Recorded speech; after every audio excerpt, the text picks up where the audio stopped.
effectivement. Jonathan, comment Ouais. vas-tu? Oui, bonjour à tous, bonjour Pauline, est-ce que vous m'entendez bien? Oui, on t'entend super bien. Tu vas mener une interview de fou avec l'amiral Dupont. On a vraiment hâte de vous écouter. On ne sait pas ce que tu nous as concocté, mais voilà. Je crois que N'hésitez pas, c'est le pareil. moment où on s'éclipse, c'est C'est ça, ça? on va s'éclipser, mais posez vos questions surtout à Jonathan et à l'amiral et on y répondra par la suite avec grand plaisir. À tout de suite. Merci beaucoup Pauline et Philippe. Et bonjour François. Rebonjour Jonathan. Rebonjour. Alors c'est vrai qu'on a appelé c'est les 10 minutes qu'on va passer ensemble dans la chambre de décompression avec l'amiral. J'espère que pour toi ça va être une décompression. Pour moi c'est plutôt un sas de pressurisation parce que maintenant je prends la parole devant tout le monde pour passer 10 minutes exclusives avec toi. D'abord, est-ce que ça s'est bien passé de ton côté ces 45 minutes avec Pauline et Philippe? Ouais, j'ai été très heureux de partager avec Pauline et Philippe et malgré les quelques détails techniques, je pense que nous avons échangé des conceptions et des choses qui me semblent importantes et que ça s'est très bien passé, en tout cas dans une ambiance que j'ai beaucoup aimée. Oui, c'est vrai qu'on a fait face à des aléas techniques qu'on a résolus et ça fait partie aussi du jeu. Et je pense que c'est également le cas quand on part en mission sur un sous-marin pendant 70 jours. On planifie des choses, mais les choses ne se passent jamais comme on les a planifiées. Et donc, on a probablement cette capacité de réaction. Sur cette capacité à s'adapter et à être agile, du coup, et à réagir aux situations, est-ce que c'est des choses qui arrivent dans un sous-marin? Alors, bien sûr, c'est des choses qui arrivent et quand on dit que le plan dans une guerre, quelle qu'elle soit, est le premier mort de la guerre, c'est souvent ça. C'est-à-dire que ça arrive et cette agilité, on l'entretient, on la forme, c'est-à-dire qu'on ne se forme pas simplement sur le sous-marin, mais on se forme avant de partir en mer, et en particulier, on forme la cohésion des équipes. Et cette cohésion des équipes, elle est formée non seulement sur des simulateurs qui permettent à chacun de se trouver dans des conditions pseudo-réelles, mais elle se forme aussi, par exemple, en faisant jouer des gens au foot ou en leur faisant faire des balades de décontraction ensemble. Et donc, l'agilité, elle est à la fois de l'expertise, de la capacité à travailler ensemble, et puis je reviens sur la personnalité de chacun, dont on sait qu'ils seront meilleurs dans un moment ou dans un autre. Et c'est ce qui fait que quand il y a une avarie que peut-être personne n'attendait, il y a un expert qui se lève en disant peut-être moi j'ai une idée. Et ça m'est arrivé une fois où j'avais un très gros problème alors c'est tu pèses sur le Triomphant, mais sur un sous-marin classique, très, très gros problème de moteur principal, c'est-à-dire que le sous-marin n'avançait plus. Et le chef mécanicien est venu me voir avec l'expert en disant on peut tenter une réparation, mais il va falloir que tu restes 6 heures en plongée, pratiquement sans pouvoir bouger. Qu'est-ce que tu en penses? C'est une réparation qui n'a jamais été faite à la mer. Et là, je leur ai dit on y va. Au bout de 6 heures, ils sont venus me voir en disant c'est bon. Et tout ça, une fois encore, on ne l'avait pas préparé spécifiquement, mais nous nous étions préparés à la fois dans notre esprit et dans notre désir de réussir, et c'est ce qui a permis le succès de cette opération. Merci beaucoup. J'aimerais revenir sur un sujet que Philippe a évoqué plus tôt dans votre échange, qui est la vulnérabilité du leader. C'est vrai qu'on parle beaucoup, c'est un concept de leadership moderne dont on parle de plus en plus, et on dit qu'une des caractéristiques du leader authentique, justement, c'est d'être vulnérable, c'est d'exposer ses vulnérabilités. Si on lit la définition, j'ai ramené ici la définition du Larousse, être vulnérable, c'est être exposé à recevoir des blessures, des coups, être exposé aux atteintes d'une maladie ou encore par ses insuffisances, ses imperfections, donner prise à des attaques. Quand on lit cette définition, on a du mal à imaginer comment elle peut s'appliquer dans un contexte militaire, dans un contexte de sous-marin, pour un commandant qui doit diriger et amener son équipage vers une mission. Pour autant, est-ce que ce concept de vulnérabilité, c'est quelque chose qui te parle dans cet univers sous-marinier? Je crois que quelqu'un qui n'admet pas ses blessures, ses vulnérabilités ou son histoire, qui en comporte forcément, et qui dit de toute façon je suis dans ma position de leader, donc j'ai des certitudes et je ne suis pas vulnérable, est quelqu'un de dangereux. Et d'ailleurs, hein, dans un entretien qui va suivre, cette jeune athlète qui était sélectionnée pour les Jeux Olympiques et qui a fait de ses vulnérabilités, de ses blessures une force, on est le meilleur témoin. Et je peux dire qu'il y a peut-être deux phases à considérer. L'exposer, le recensement de ces vulnérabilités, de ces blessures, etc., de ce qu'on en a fait, de ce qu'elles vous ont fait. Raison de ne pas être bienveillant avec soi en disant effectivement, j'ai eu des blessures, des vulnérabilités. Une deuxième phase qui est, pour prendre un exemple qui est bien connu, c'est de sortir de la tranchée. Et là, le chef ne doit plus être vulnérable, c'est-à-dire que quand les hommes lèvent les yeux vers lui, comme c'est le cas en période de crise actuellement, ils doivent se dire on le suit parce que sur ce qu'il a décidé, il n'est pas vulnérable. Oui, tu vois, il y a ces deux phases. Mais constater ces vulnérabilités, les accepter. Je vais vous raconter une histoire qui m'est arrivée lorsqu'on a fait les essais du Triomphant.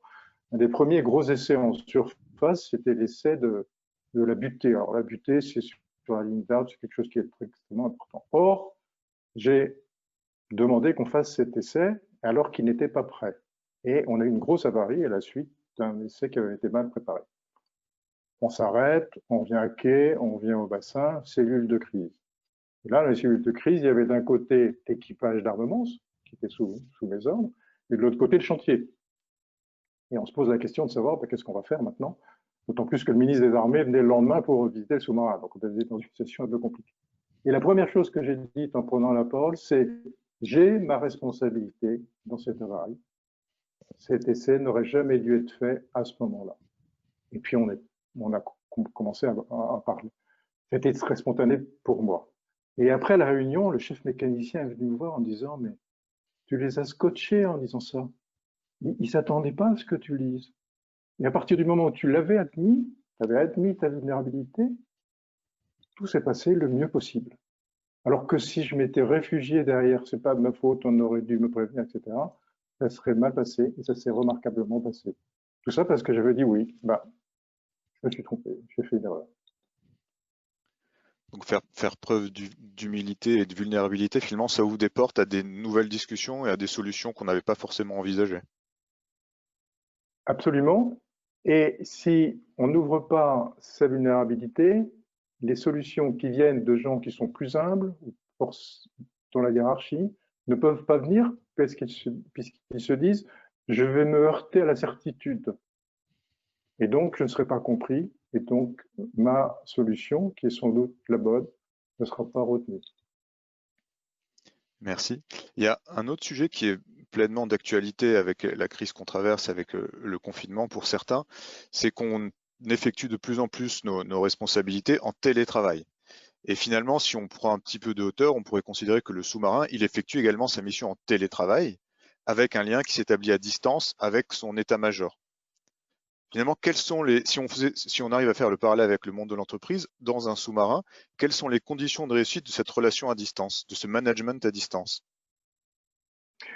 Alors, je pense, comme je l'ai dit tout à l'heure avec Pauline et Philippe, je crois qu'il est très important d'avoir une parfaite connaissance des écosystèmes.